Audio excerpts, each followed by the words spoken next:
Hello everyone, welcome back to the channel. ये है jQuery tutorial का पार्ट सेकंड और आज हम सीखेंगे jQuery के सबसे पावरफुल कॉन्सेप्ट सिलेक्टर्स के बारे में। सिलेक्टर्स यूज करके हम jQuery को बताते हैं कि कौन से HTML एलिमेंट पे एक्शन परफॉर्म कराना है। तो लेट्स स्टार्ट। सबसे पहले जानते हैं what is jQuery selectors. Selectors एक तरह से एड्रेस होते हैं, जैसे हमारे घर का अपना एक एड्रेस होता है वैसे ही HTML एलिमेंट का भी अपना एक एड्रेस होता है। उसी एड्रेस को हम सिलेक्टर्स बोलते हैं। jQuery उस एड्रेस को यूज करके HTML एलिमेंट को फाइंड करता है और फिर उन पर डिफरेंट एक्शन परफॉर्म करा सकता है, जैसे क्लिक, हाइड, शो, एनिमेशन, ये सब एक्शन परफॉर्म करा सकते हैं।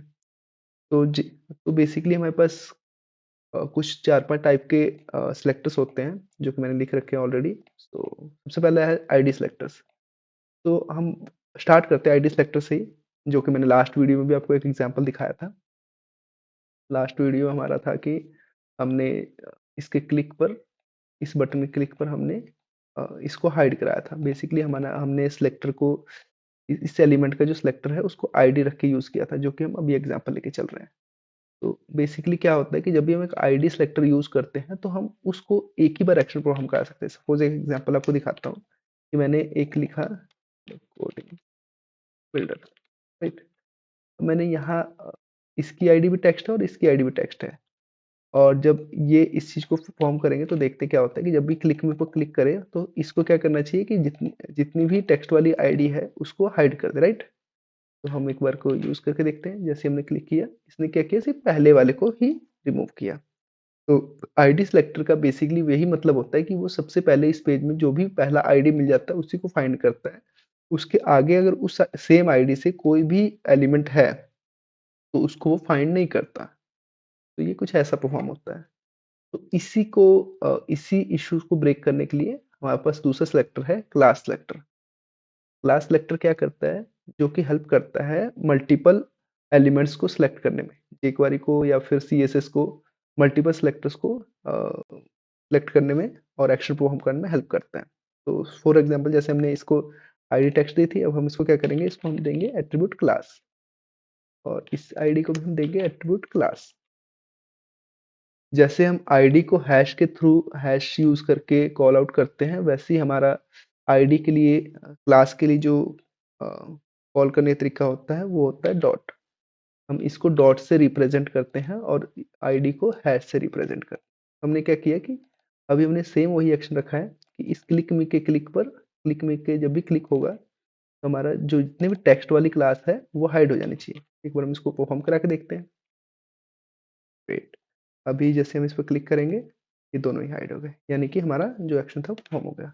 एक एग्जांपल और ले लेते हैं। इसमें हम हाइड हाइड करने के बजाय इसको क्या करते हैं, CSS दे देते हैं और इसको हमने क्या क्या करते हैं, इसको कलर देते हैं। इससे आपको और अच्छी तरह से क्लियर हो गई। हमने क्या किया, इसको कलर रेड दे दिया, राइट।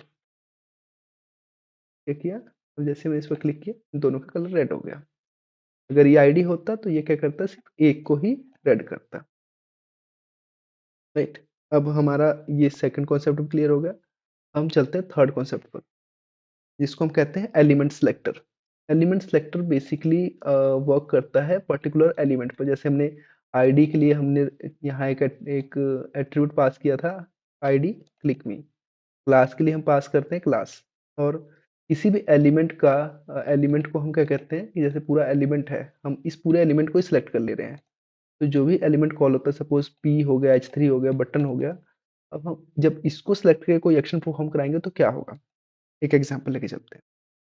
अब क्या है कि हमने जो एक एलिमेंट लिया, सपोज हमने लिया एक एलिमेंट H2, राइट। और उसको लिखा हमने लो यूजर्स हाउ यू।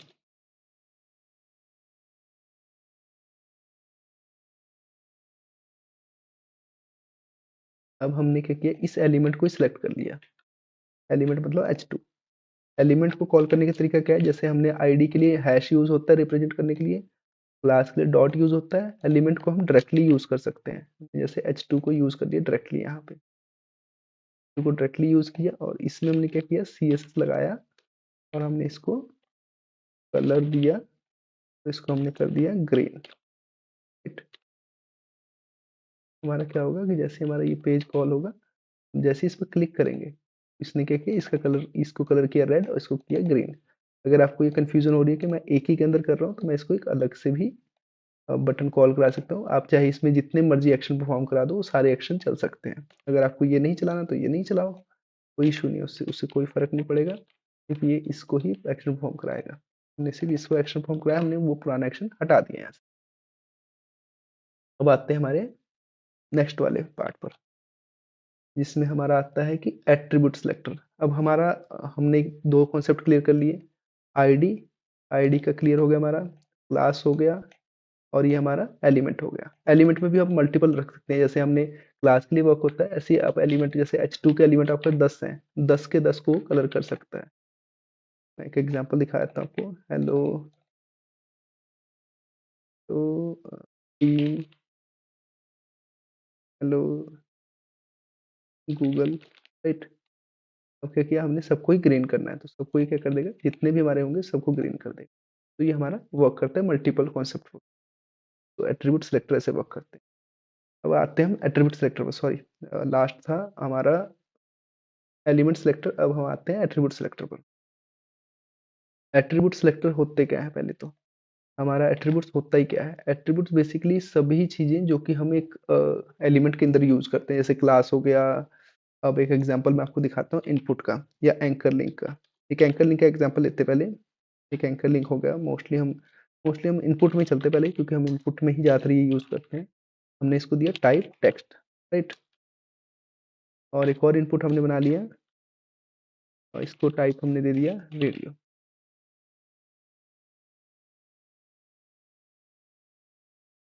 और यहाँ हमने दे दिया टेक्स्ट, आर यू श्योर, दे दिया यूजर नेम। बस दो इनपुट्स बन गए हैं, एक तो हमारा ये यूजर नेम और एक ये आर यू श्योर, दो चीजें बन गई। हम इसको एक बी आर लगा देते हैं, जिससे हमारा ये एक लाइन,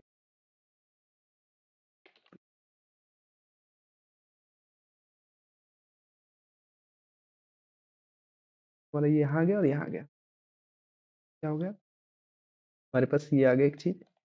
अब हमको क्या करना है, सपोज कि जैसे ही मैं क्लिक मिक के बटन पर क्लिक करूँ, इस बटन पर जैसे ही मैं क्लिक करूँ, तो इस इनपुट के अंदर हमारे जितने भी इनपुट्स होंगे, मान लो हमारे 10 इनपुट है, 10 इनपुट के अंदर हमारे पास कोई टेक्स्ट आ जाए। सपोज मेरा नेम आ जाए, कोडिंग बिल्डर आ जाए, कुछ भी आ जाए। तो हम क्या करेंगे कि हम इसको चूज करेंगे यहाँ से, और यहाँ लिखेंगे हम जैसे हम एट्रीब्यूट को कैसे सिलेक्ट करते हैं। तो यहाँ हमने लिखा डॉलर, हमने फिर दिया सिलेक्टर का नेम, जो भी सिलेक्टर का नेम है, जो भी हमारा एलिमेंट का, जो भी एलिमेंट का सिलेक्टर है, जैसे एलिमेंट हमारा ये हो गया इनपुट, हमने इनपुट दिया, उसके से हमने लिखा यहाँ पर उसका, सपोज जो भी हमको एट्रीब्यूट सेलेक्ट करना है, एट्रीब्यूट क्या, टाइप, और हमने दिया यहाँ पर टाइप, फिर हमने यहाँ दिया इसको टेक्स्ट, राइट।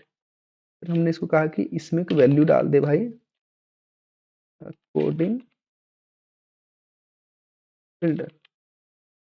तो क्या करेगा, इस पेज पे जितने भी इनपुट्स होंगे, जिसका टाइप टेक्स्ट होगा, इनपुट के साथ जिसका टाइप टेक्स्ट होगा, उसमें कोडिंग बिल्डर टाइप कर देगा।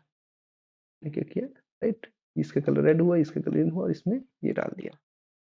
अब एक एग्जांपल और ले लेते हैं इसका हम, एक एंकर लिंक का एग्जांपल ले लेते हैं। सपोज एक एंकर लिंक लिया मैंने, है ना, एंकर लिंक लिया जिसका मैंने रखा यूआरएल हैश, और उसको मैंने क्या किया, उसको मैंने एक टारगेट दे दिया, सपोज, है ना, टारगेट ब्लैंक। फिर मैंने इसमें लिख दिया गो टू गूगल। अब हमको क्या करना है कि जैसे ही, जैसे हमने इसको सिलेक्ट किया था, है ना, पहले यहाँ देख लेते हैं हमारा ये आगे गो टू गूगल। अब हमको क्या करना है, इसका कलर सपोज हम ब्लू से ग्रीन करा लेते हैं, है ना। जैसे ही ये इस पर ये चीजें, जैसे ही मैं इस बटन पर क्लिक करूँ, इसका कलर भी ग्रीन हो जाए और इसका कलर भी ग्रीन हो जाए। तो हम क्या करेंगे, यहाँ सेलेक्ट करेंगे पहले कि हम इसको लिखें कैसे।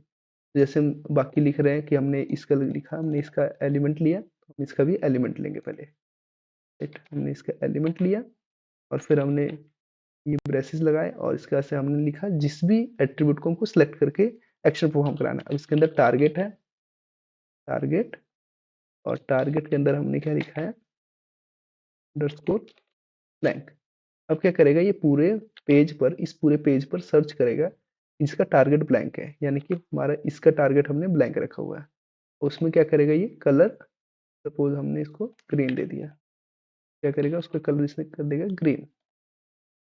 सेम जैसे मैं इस पर क्लिक करूँ इसका कलर ग्रीन हो जाना चाहिए, हो गया कलर ग्रीन। यानी कि हमारा एट्रीब्यूट सिलेक्टर, आई थिंक आपको समझ आ गया होगा क्या होता है। अब एक आता है यूनिवर्सल सिलेक्टर।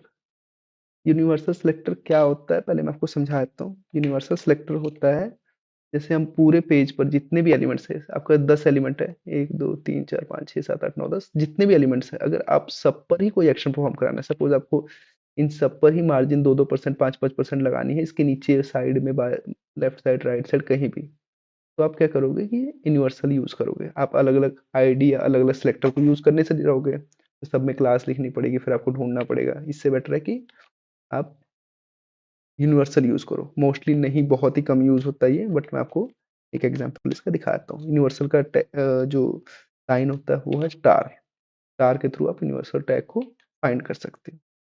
अब क्या होगा कि जैसे यूनिवर्सल दिया, मैंने कहा कि चलो एक सीएसएस लगाते हैं पूरे पेज पर, जितने भी हैं उसको हम देते हैं मार्जिन, और हमने दिया इसको 10 पिक्सल। सपोज ने कहा कि भाई जितने भी एलिमेंट है इसके left side right side top bottom 10-10% का 10-10 पिक्सल के मार्जिन दे दो। एक बार चेक करते हैं, जैसे मैंने इस पर क्लिक किया आ गया सब में मार्जिन। मैं आपको दिखा देता हूँ एक बार एग्जांपल। देखो ये हमारा आया, बॉडी टैग में 10% की मार्जिन, H1 में 10% की मार्जिन 10 पिक्सल की, H3 में 10 पिक्सल, बटन में 10 पिक्सल, आप सब में देख सकते हो सभी में एक्शन परफॉर्म हो गया। तो ये क्या करता है, यूनिवर्सल जो यूनिवर्सल एलिमेंट जो है, यूनिवर्सल सिलेक्टर जो है हमारा, सभी एलिमेंट्स पर एक्शन परफॉर्म कराता है। अब हम एक लास्ट ले लेते हैं एग्जांपल, नॉट लीस्ट बट या लास्ट को हम लेते हैं, एक एग्जांपल और लेते हैं हम। इसमें हम क्या करेंगे कि सपोज कई बार आपका होता है कि आपने क्लास नहीं यूज करनी, आईडी नहीं यूज करनी, बट ये है कि हमको ये जो H2 है, टी टैग है, या H1 है, जितने भी, ठीक है, ये H3 H1 और H2, इन तीनों को ही कलर देना है बस हमको, बाकी किसी को नहीं छेड़ना है हमको, ठीक है। तो हम क्या करेंगे कि हम क्या करेंगे कि एक्शन परफॉर्म कराएंगे। यहाँ पे हमने डॉलर लिया, हमने लिखा कि H1 को भी एक्शन परफॉर्म कराओ, और H3 पर भी कराओ, और H2 पर भी कराओ। जितने भी ये वाले एलिमेंट हैं, जितने मल्टीपल एलिमेंट्स बेसिकली, अगर आपको मल्टीपल एलिमेंट सेलेक्ट करके एक्शन परफॉर्म कराना है, तो हमने जैसे 3 एलिमेंट ले लिए, H1 H2 H3। अब इस पर मेरे को क्या करना है, इनका CSS करना है। सपोज मेरे को इनका कलर करना है, मेरे को इनका येलो करते हैं सपोज, राइट। क्या करेगा कि ये फाइंड करेगा H1, जितने भी H1 है इस पेज पर, एक नहीं मल्टीपल जितने भी होंगे, H3 जितने भी और H2 जितने भी, सभी का कलर कर देगा येलो इस बटन के क्लिक पर। जैसे मैंने इस पर क्लिक किया, देखा आपने, इसका, इसका और इसका, इन तीनों कलर इसने येलो कर दिया। तो बेसिकली यही होते हैं सिलेक्टर्स। तो अ, जैसे बेसिकली क्या है कि आपको सिलेक्टर्स वही यूज होते हैं कि हमने किसी भी jQuery एलिमेंट में सिलेक्टर को यूज करके उस पर एक्शन फॉर्म कराते हैं। तो फ्रेंड्स ये था jQuery selector complete overview. Next video हम कवर करेंगे jQuery इवेंट्स। jQuery इवेंट्स क्या होते हैं, कैसे वर्क करते हैं। अगर आपको वीडियो हेल्पफुल लगा हो तो please like share and subscribe. Thank you so much. मिलते हैं नेक्स्ट लेसन में।